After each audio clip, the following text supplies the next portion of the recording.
My name is Alex, and my story starts in a small village outside of Texas.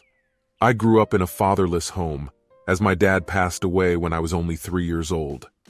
I have an older brother who is 2 years my senior. My mom was the head of our household and owned a bakery.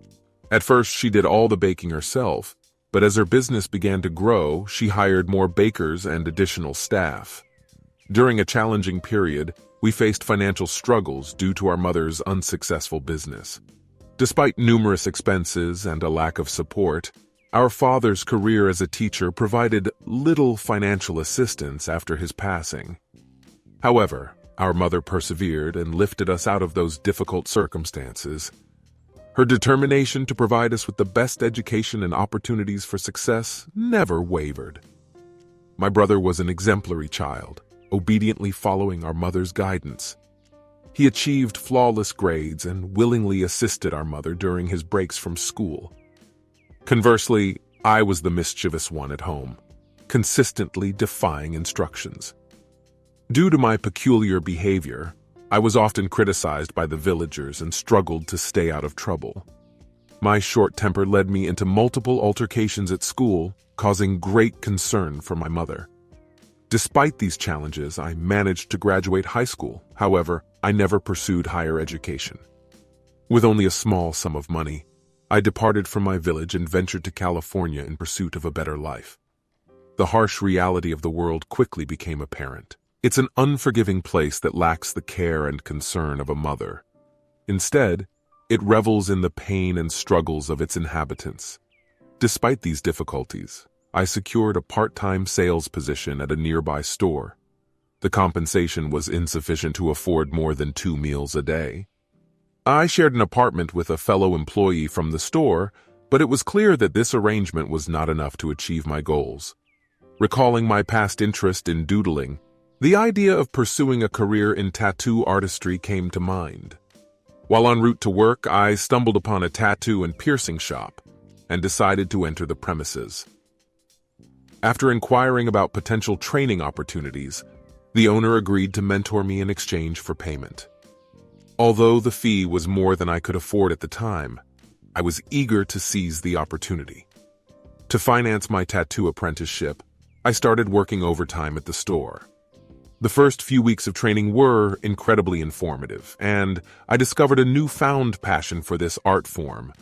The shop owner was impressed with my progress and offered me a job as one of his employees. While continuing to work as a salesman, I accepted the offer. After 2 years of hard work, I had accumulated enough savings to establish my own tattoo shop. This was a momentous occasion and marked a significant accomplishment in my life. Filled with pride, I immediately called my mother to share the news. "Alex, I'm thrilled to see that you're pursuing your passion," my mother exclaimed. "Just remember to remain true and honest to yourself. That's the only advice I'll ever give you." 10 days into running my tattoo shop, a woman entered. As I gazed upon her, I felt something stir within me. She moved with a graceful fluidity akin to that of an angel. Dressed in a blue frock and black leather boots, she had short brown hair and captivating brown eyes. My eyes fixated on her stunning figure as she gracefully approached the counter. She presented a picture of a butterfly that she wished to have tattooed above her shoulder. I inquired about her prior tattoo experience, and she revealed that this would be her first. Without hesitation, I began working on the butterfly tattoo, and when it was complete, she stood up and walked over to the mirror. "Wow, it's perfect," she exclaimed. "I'm thrilled that you like it," I replied with a smile.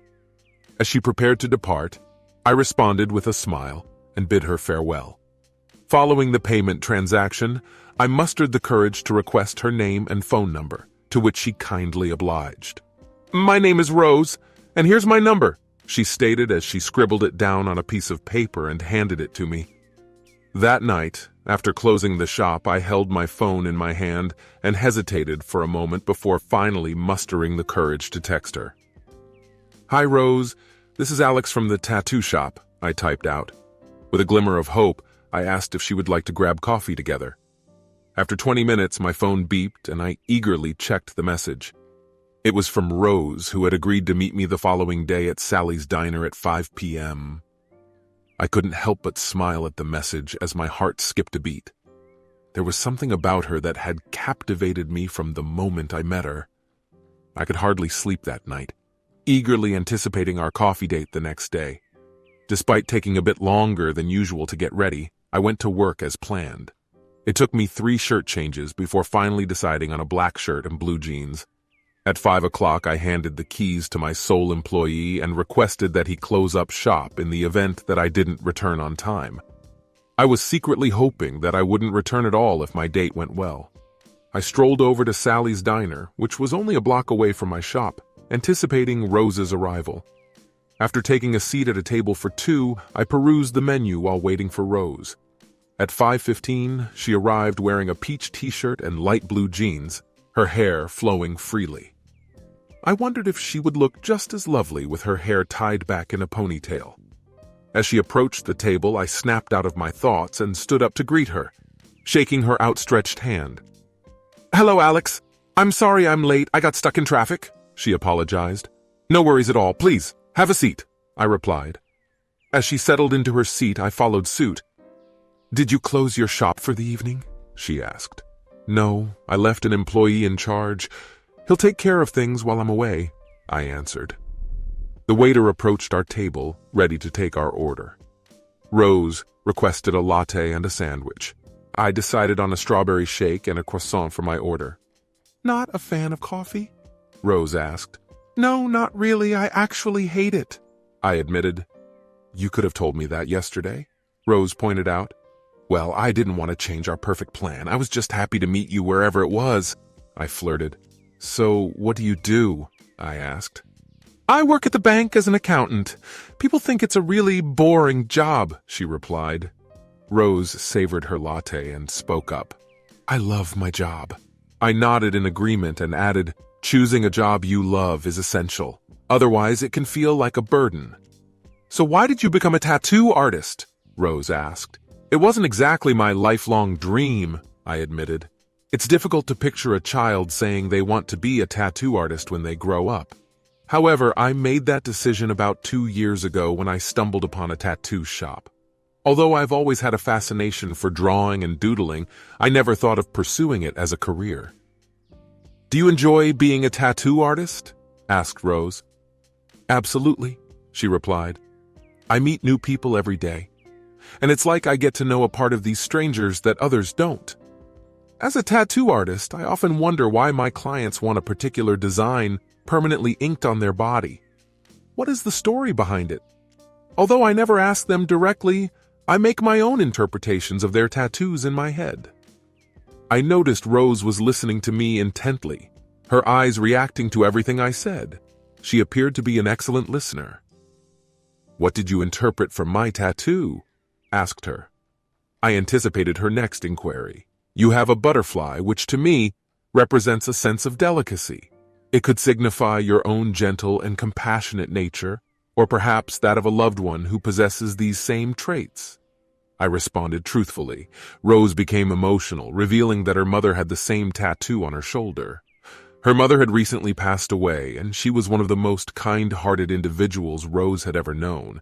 I strive to emulate her every day, which is why I chose to get the identical tattoo. "Your interpretation is somewhat accurate, and it brought a smile to my face. My condolences for your loss regarding your mother." Rose acknowledged my sympathies and inquired about my family. I shared details about my mother and brother, and she reciprocated by discussing her own family. As it turns out, she is an only child. After her mother passed away, Rose's father relocated to New York, and she makes a point to visit him every month. By the conclusion of our date, it felt as though we had uncovered a great deal about one another. I was resolved to not let this girl slip away. From the moment I first saw her, I knew she was the one. We parted ways, with me promising to call her again. We continued to meet up on weekends, and this carried on for an entire year. When I was certain that she wouldn't refuse, I finally mustered up the courage to propose to her. We had taken a weekend trip to a field of flowers, and that's where I popped the question. It caught her off guard, but to my delight, She said yes. I was over the moon. 8 months later, we tied the knot. My mother adored Rose as well. She was kind to everyone. Though I desired to have children, Rose never shared my enthusiasm. She wasn't prepared to become a mother just yet, and I didn't want to pressure her into it. After 3 years of marriage, I was eager to begin a family. I approached Rose and inquired as to why she was hesitant to become a mother. Her response was peculiar and concerning.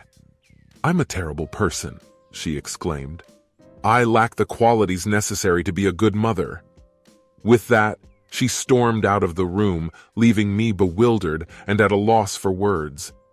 I couldn't fathom why she would say such things about herself, and I struggled to make sense of her reaction. Unfortunately, the discussion didn't lead to any resolution, so I decided to drop the subject and not bring it up again. One day I wasn't feeling well, so I left work early and headed to the local pub for a beer. It was unlike me to take time off like this, but I needed a drink. While sipping my beer, I caught a glimpse of something that shattered me. Through the window, I saw Rose sitting in her boss's lap, kissing him passionately.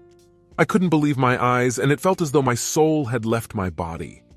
In a state of shock, I pulled out my phone and snapped a photo of Rose and her boss, just in case I needed evidence in the future.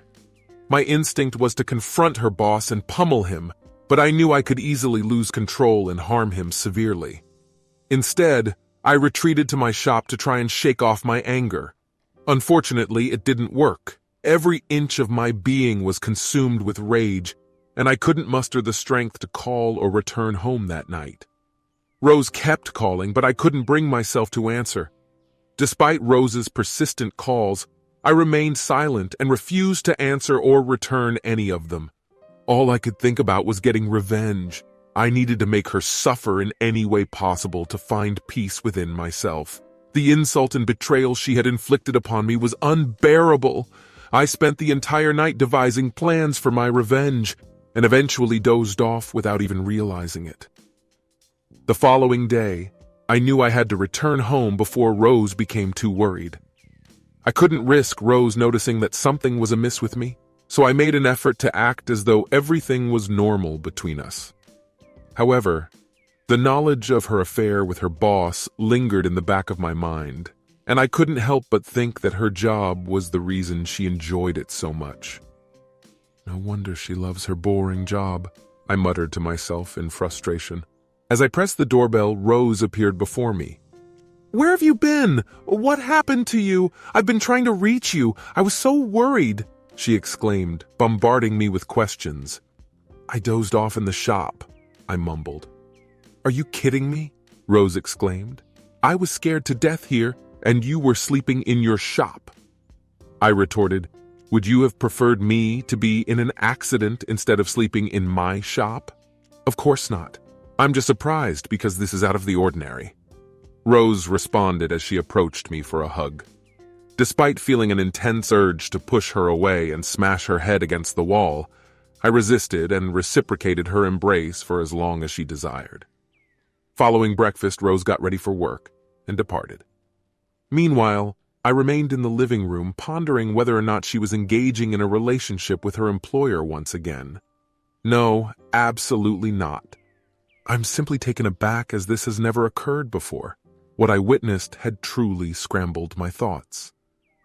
Rose's birthday was approaching, but unfortunately, before that joyous occasion, I discovered the harsh reality of my wife's infidelity. I had initially planned a delightful surprise for Rose, but that was no longer possible. Later that evening, I brought up the topic to Rose, informing her of her upcoming birthday. "I was considering throwing a grand celebration," I revealed. "Oh, really? Who would you like to invite?" she inquired. "I suggested inviting my family, your father, a few friends, some of your colleagues from work, and even your boss." As I mentioned her boss, I noticed a shift in the color of her face. I am familiar with her expressions and how her face changes. Despite this, Rose tried to remain calm and collected. She replied, "Alex, you know I am not one for big parties. Let's keep it small." I was determined not to back down. I believe that everyone deserves a grand birthday celebration. "I've made up my mind," I declared. Rose cheered. "That sounds like a blast." "Absolutely," I agreed. So the next week, I organized a birthday bash for Rose. We sent out invitations ahead of time and adorned the garden with twinkling fairy lights, creating a whimsical and enchanting atmosphere. As a birthday present, I had requested Rose's permission to give her a surprise tattoo on the nape of her neck. Initially hesitant, she eventually agreed. On the day of the party, I took her to my shop to ink the design. I instructed her to wait until the end of the night to take a look. I tattooed the word cheater in bold lettering on her neck, and she was thrilled at the prospect of seeing it. I planted a kiss on her cheek and grinned. That evening, Rose wore a backless dress I had gifted her, with her hair pulled up in a bun, revealing the tattoo for all to see. As we arrived home, guests started to trickle in, and the evening was quickly approaching. I led Rose to the living room, where I blindfolded her and left her to wait while the guests gathered outside. I had set up a large screen in the garden, where I planned to display a slideshow of our pictures as we walked through the garden and greeted our guests. When it was time, I removed Rose's blindfold, and the guests gasped in surprise. As she turned around, they noticed the cheater tattoo on her neck. Without giving her a moment to react, I started the slideshow of photos I had prepared. They were images of Rose and her boss kissing in a pub. The guests gasped in disbelief, with some whispering to each other. Rose stood there, stunned, unable to even blink or close her mouth. She had never anticipated this turn of events. I glanced over at her boss, who was making a quick exit from the garden. As he got into his car and drove off, I wasted no time in confronting Rose. I handed her the divorce papers and whispered "Happy Birthday" in her ear before walking away. Rose crumpled to the ground as she caught a glimpse of the cheater tattoo in the mirror's reflection. I didn't look back that day, and it took all of my strength to do so. A few days later, a friend told me that Rose had been fired from her job.